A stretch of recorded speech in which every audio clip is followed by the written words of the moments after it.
Hello students, कैसे हैं आप? आई होप कि आप बहुत अच्छे होंगे। और आज हम पढ़ने वाले हैं 10th या 12th क्लास बायोलॉजी का एक मोस्ट इंपोर्टेंट टॉपिक, लिंग सह लगन लक्षण। हर साल की तरह इस साल भी ये आने वाला क्वेश्चन है। तो शुरू करते हैं फिर, लिंग सह लगन लक्षण। ठीक है, तो मैं डाल देता हूं हेडिंग। क्या हेडिंग है हमारा? लिंग सहलग्न लक्षण। लिंग सहलग्न लक्षण।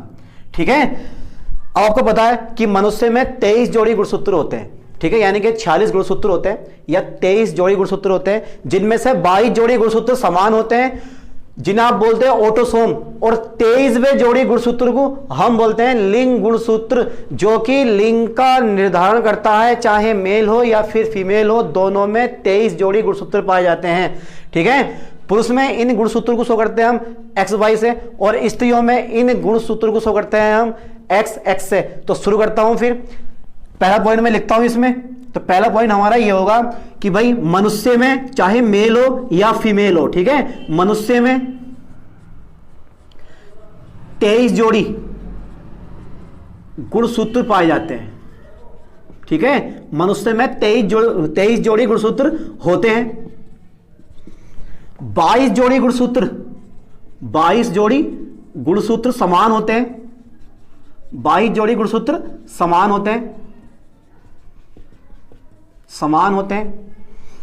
ठीक है, जिन्हें हम बोलते हैं ऑटोसोम, जिन्हें ऑटोसोम कहते हैं, जिन्हें ऑटोसोम्स कहते हैं। बोलो यहां तक क्लियर हुआ या नहीं हुआ?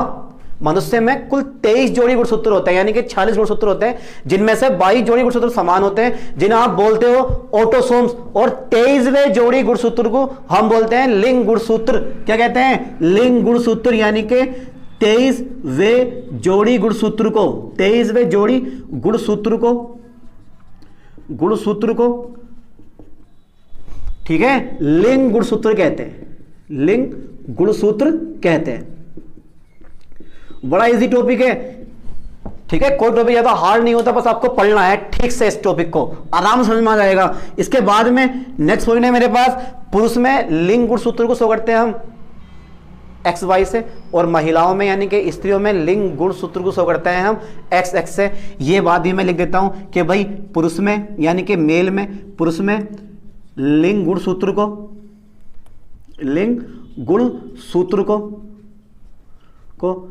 XY से, तथा स्त्रियों में लिंग गुणसूत्र को XX से दर्शाते हैं, XX से दर्शाते हैं। ठीक है, मैं लिख देता हूं यहां पे शॉर्ट कट में, एक पुरुष में XY से, और स्त्री में इसी चीज को मैं शो करूंगा कैसे? XX से। अब 23वें जोड़ी गुणसूत्र पर स्थित लक्षणों को, यानी कि लिंग गुणसूत्र पर स्थित लक्षणों को हम बोलते हैं लिंग सहलग्न लक्षण। इसको हम लिंग सहलग्न रोग भी बोलते हैं। ठीक है, यानी कि लिंग गुणसूत्र पर स्थित, लिंग गुणसूत्र पर स्थित लक्षणों को, ठीक है, लिंग सहलग्न लक्षण, लिंग सहलग्न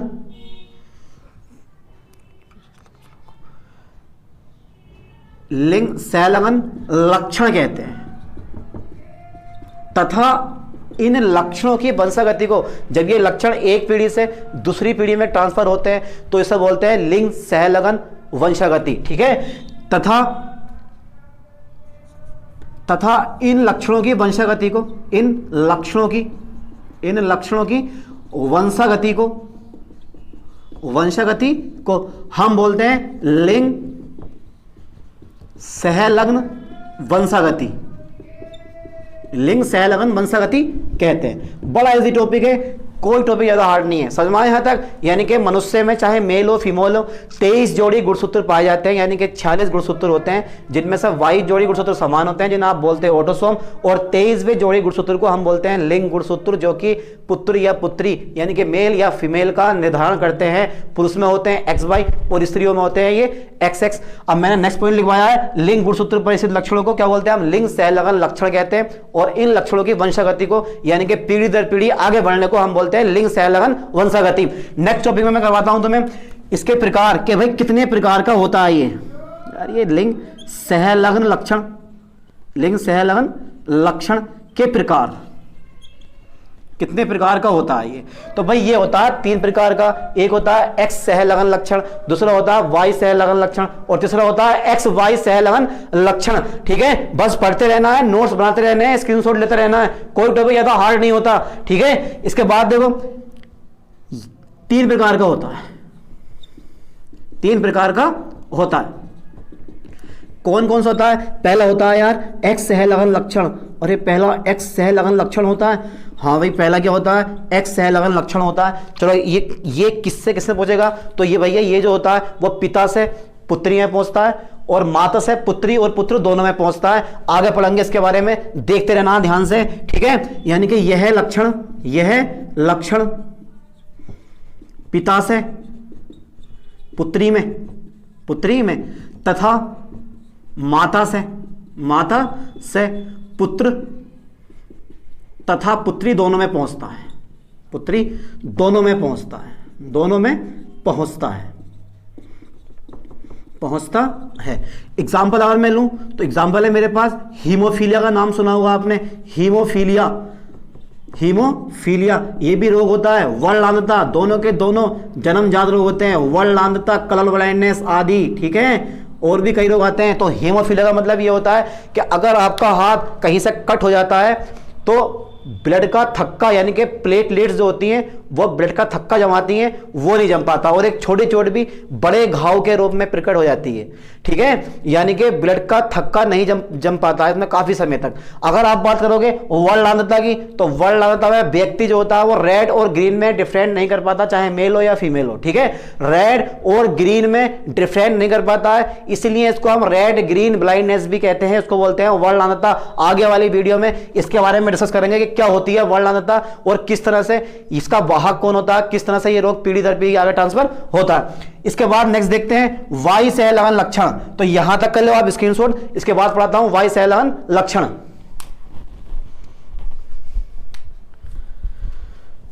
तो देखते हैं फिर वाई सहलगन लक्षण के बारे में कि क्या होता है ये वाई सहलगन लक्षण। तो शुरू करते हैं फिर वाई सहलगन लक्षण। तो वाई सहलगन लक्षण ये केवल पिता से पुत्र में पहुंचता है, पुत्रियों में नहीं जाता। ठीक है, तो मैं लिख देता हूं यहां पे सेकंड नंबर इसका वाई सहलग्न लक्षण, वाई सहलग्न लक्षण। ठीक है, तो यह लक्षण केवल पिता से पुत्र में जाता है, पिता से पुत्र में जाता है। अच्छा भाई जरा एग्जांपल बता दो। एग्जांपल होता है इसका हाइपरट्राइकोसिस। एक ऐसा रोग होता है, जन्मजात रोग होता है, जो पीढ़ी दर पीढ़ी आगे बढ़ता, यानी कि इस रोग में जो व्यक्ति होता है उसकी पूरी बॉडी पे बाल जमना शुरू हो जाते हैं और बाल भी बहुत बहुत बड़े होते हैं, यानी कि व्यक्ति ऐसा लगने लगता है जैसे कोई रीछ हो। ठीक है, बहुत अजीब टाइप के घने से बाल उसकी बॉडी पे जमने स्टार्ट हो जाते हैं, तो वो होता है हाइपरट्राइकोसिस। ठीक है, इसके बाद में मैं पढ़ाने वाला हूं थर्ड नंबर एक्स वाई सहलग्न लक्षण, एक्स वाई सहलग्न लक्षण। ठीक है, अब इनकी वंशागति भी एक्स और वाई लक्षण के समान होती है। ठीक है, तो मैं लिख दे रहा हूं कि इसकी वंशागति सामान्य लक्षण के समान होती है, ठीक है, जैसे नेफ्राइटिस। ठीक है, ये भी एक रोग होता है जैसे नेफ्राइटिस। अब पढ़ते हैं मनुष्य में लिंग निर्धारण कैसे होता है। काय में मनुष्य में लिंग निर्धारण कैसे होता है कि पुत्र होगा या पुत्री होगी, तो उसके बारे में डिस्कस कर लेते हैं एक बार। तो मैं डाल देता हूं हेडिंग। ठीक है, मनुष्य में लिंग निर्धारण। चलो बनाते हैं पुत्र या पुत्री, मनुष्य में लिंग निर्धारण। ठीक है, कैसे होता है वो देखते हैं। अब पता आपको पता है कि पुरुष में जो गुणसूत्र होते हैं वो एक्स वाई होते हैं और जो स्त्रियां होती हैं उनमें गुणसूत्र हमारे एक्स एक्स होते हैं। चलो लिख देता हूँ मैं। मेरे पास पुरुष लेते हैं पहला एक, और इनके पास जो गुणसूत्र है वो है एक्स वाई। फिर लेते हैं स्त्री, इनके पास जो गुणसूत्र है वो है आपका एक्स वाई यानी कि एक्स एक्स। ठीक है, अब इसको अलग कर दो और इसको भी आप अलग कर दो। ठीक है, ऐसे इसको अलग कर दो आप और फिर इसको भी आप अलग कर दो, है ना। अब देखो, जब पुरुष का एक्स जो होता है वो इस महिला के एक्स से मिलता है यानी कि एक्स एक्स, तो यहां बनती है पुत्री। यहां क्या बनी? पुत्री। अब इसी प्रकार अगर पुरुष का एक्स महिला के इस वाले एक्स से मिलता है तो बताओ जरा क्या बनेगा भाई? अभी भी पुत्री बनेगी यार, यानी कि लड़की बनेगी। यहां भी लड़की, यहां भी लड़की। फिर अगर मैं ये बाई है हमारा, ठीक है, अगर मैं यहां पर बाई को इस वाले एक्स से मिलाता हूं तो बनेगा हमारा एक्स बाई, इसको बोलते हैं हम, यहां बनेगा हमारा पुत्र। ठीक है, फिर अगर मैं बाई को मिलाऊं एक्स के साथ में तो बनेगा एक्स बाई, तो अब भी क्या बना? हमारा पुत्र बना। ठीक है, तो पुत्र और पुत्री, पुत्र और पुत्री दोनों का अनुपात समान रहता है यानी कि 50-50 रहता है। कहने का मतलब यहां पर ये होता है, अगर मैं थोड़ी हल्की सी थ्योरी लिखूं इसकी तो समझ जाओगे आप कि अगर मैं तो पुरुष में 50% एक्स गुणसूत्र वाले शुक्राणु तथा 50% वाई गुणसूत्र वाले शुक्राणु होते हैं। ठीक है, शुक्राणु होते हैं। अब देखो, जब अंडाणु का निषेचन यानी कि एक्स गुणसूत्र वाले शुक्राणु से होता है तो पुत्री बनती है, और जब अंडाणु का निषेचन इस वाई गुणसूत्र वाले शुक्राणु से होता है तो पुत्र बनता है। ठीक है, तो मैं यहां पे ये लिखवा दूंगा कि जब अंडाणु का निषेचन मतलब फर्टिलाइजेशन, निषेचन एक्स गुणसूत्र वाले शुक्राणु से होता है, से होता है तो पुत्री बनती है, पुत्री का जन्म होता है। और अगर देखो, जब अंडाणु का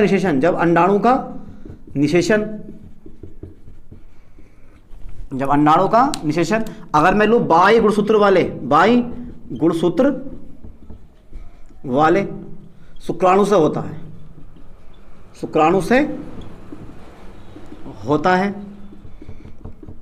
तो पुत्र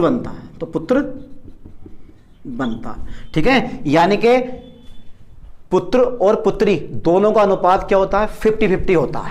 पुत्र और पुत्री दोनों का अनुपात कैसा होता है? 50-50 होता है। मैं यहां लिख देता हूं कि पुत्र तथा पुत्री दोनों का अनुपात ठीक है 50-50 होता है। तो एक मोस्ट इंपोर्टेंट टॉपिक था और ये टॉपिक यहीं हम लास्ट करते हैं। इसके बाद में पढ़ाएंगे तो मैं वर्णनाता की वंशागति, ठीक है, कि वर्णनाता एक पीढ़ी से दूसरी पीढ़ी में किस प्रकार फैलती है। ठीक है, तो बस इस वीडियो में इतना ही, मिलते हैं नेक्स्ट वीडियो में, तब तक के लिए थैंक्स।